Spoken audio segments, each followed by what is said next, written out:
Welcome to ICND2 Lab 10, which describes the basic concepts behind Cisco Access Lists. For those of you using the Cisco Press Exam Certification Guides, this video shows material that's also covered in the ICND2 books, Chapter 6. This lab has three main objectives. By watching this lab, you should be better able to configure extended IP access control lists, as well as configure one of the trickiest parts of IP extended access control lists, particularly the source and destination port numbers. You'll also understand how to see the counters that show the number of packets that have matched each statement in an access list. To reach these objectives, this scenario uses a single scenario step. In this scenario step, we'll see how to filter packets that are going from clients on the left side of the diagram to a server farm on the right-hand side of the diagram. To begin step 1, let's take a look at the network topology in the IP addressing scheme. Notice we have two routers connected by serial link, with each router having a LAN. On the left, you see we've got two PCs, PC1 and PC2, and those will be our clients in this particular lab. Over on the right, we have two PCs labeled S3 and S4, meaning server 3 and server 4, so that'll be our server farm. Now in this design, of course, we have three subnets. So we have subnet 172.16.1.0 on the left, 2.0 in the middle, and 3.0 on the right, all three using a simple /24 mask. Next, let's take a look at the criteria that we'll use to build this particular access list. For this access list, first we're going to want to permit traffic that comes specifically from client PC1 toward the web servers in subnet 172.16.3.0. Now let's examine what a packet would look like in that case. First of all, notice we're going to have an IP header in the packet, and the source IP address is going to be 172.16.1.1, which is specifically PC1, and the destination can be anybody in subnet 3. So we'll list that as shorthand with the 172.16.3.0 with the /24 mask. Next, consider what happens from a port number perspective. The client will use a port number that's bigger than 1023 and connect to the web server's well-known port of 80. So in the TCP header, we'll see some number bigger than 1023 as a source port and destination port 80. So our access list statement will need to match all four tidbits of information that you see inside that packet header and use a permit action for those packets. For the second criteria for this access list, we'll say that any clients in subnet 172.16.1 that try to connect to a telnet server in subnet 172.16.3 should also be permitted. So in this case, if you look at the packet headers, notice we'll use a shorthand of 172.16.1.0 with a /24, meaning subnet 1, and 172.16.3.0 with a /24 mask, meaning subnet 3. Now the access list statement won't use that same syntax. Those are just notes for us so we can refer to this when we're choosing how to configure the access list. Now again, the port numbers, if you look at the client side of that, the port number will be dynamically allocated from some number beginning with 1024 or greater, and the destination port will use the telnet well-known port of 23. The last criteria for this access list is to deny all other traffic. So in this case, we'll use the imply deny all at the end of the access list to catch everything else and discard it. For step 1, we're going to create this access list on router R1 and then enable that access list for packets coming in R1's LAN interface. So to do that, we'll get into configuration mode as you see here and use the access list 101 command. 101's in the range of valid extended IP access lists, so we'll use that. And we'll use the action of permit because we're going to first match all the stuff that's from PC1 to the web servers over there in subnet 3. So we're going to permit that traffic. Now web traffic happens to use TCP, so we'll use a TCP keyword next, followed by the source IP address. Now in this case, since it's a specific host, we'll use the host keyword followed by 172.16.1.1, which is PC1's IP address. So there we said if it's got a TCP header and it's from PC1. Now next we can check the source port number. Now if we do a question mark here, notice there highlighted we've got the phrase or the letters GT. GT stands for greater than, and in this case we want to match packets whose source port is greater than 1023.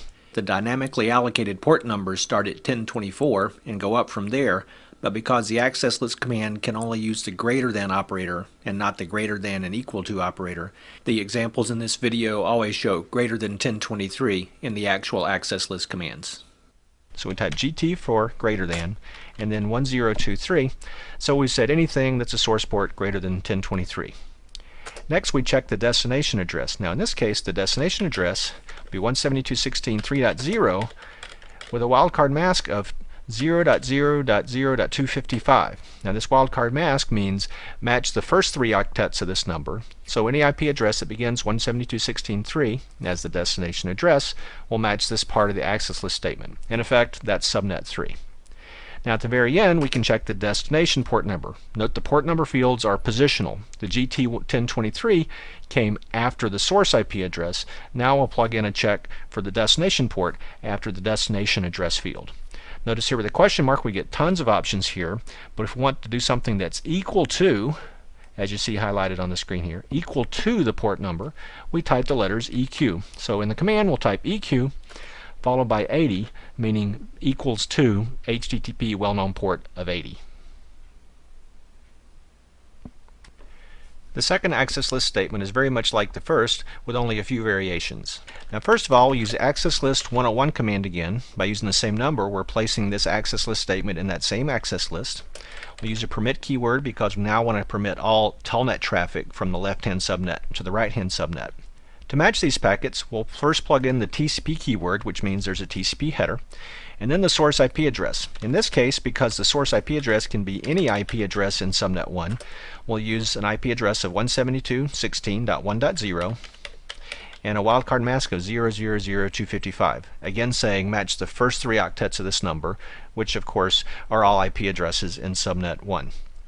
Now for the source port number, which again is a positional parameter right after the source IP address, we want this to again be greater than 1023. We want to match telnet clients on the left, the source packets from the telnet clients, and those dynamically allocated port numbers will be greater than 1023. Then for the destination IP address, we plug in the same logic we had in the previous statement, 172.16.3.0, with the same wildcard mask, which matches everybody in destination subnet 3. And finally, we need to match well-known port 23, which is the telnet well-known port. Now the third criteria for this ACL is to deny all other traffic, so we'll use the implied deny all at the end of the access list, so we don't need to type in any more access list 101 commands.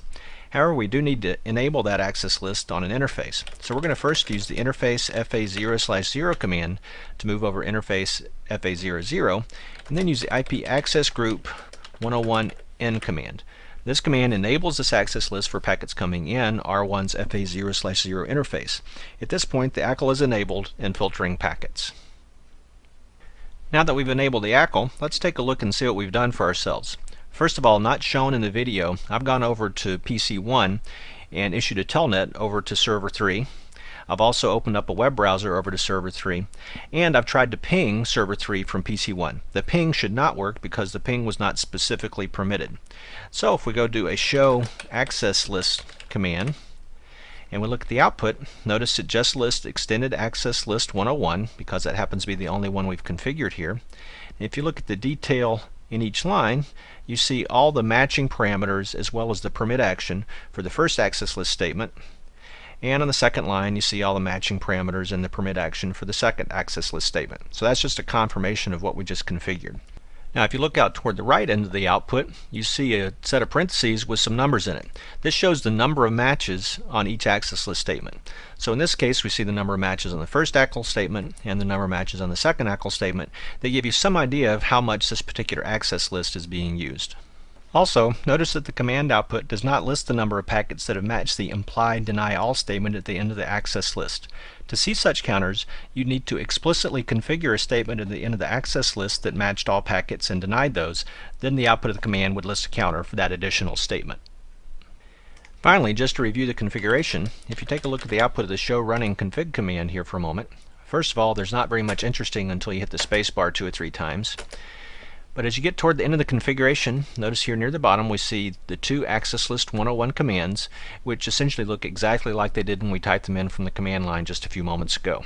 If you scroll up a little bit or look up a little bit, you'll see interface FA0/0, and a couple lines below that, the IP access group 101n command. That's just a confirmation of the configuration that we added to the FA0/0 interface, which indeed enables the access list. In this lab, you've seen how to configure extended IP access control list, and in particular, you've seen how to match both the source and destination port numbers with an IP access list statement. You've also seen how to use the show access list command to see the counters that show the number of packets that have matched each statement in an access list.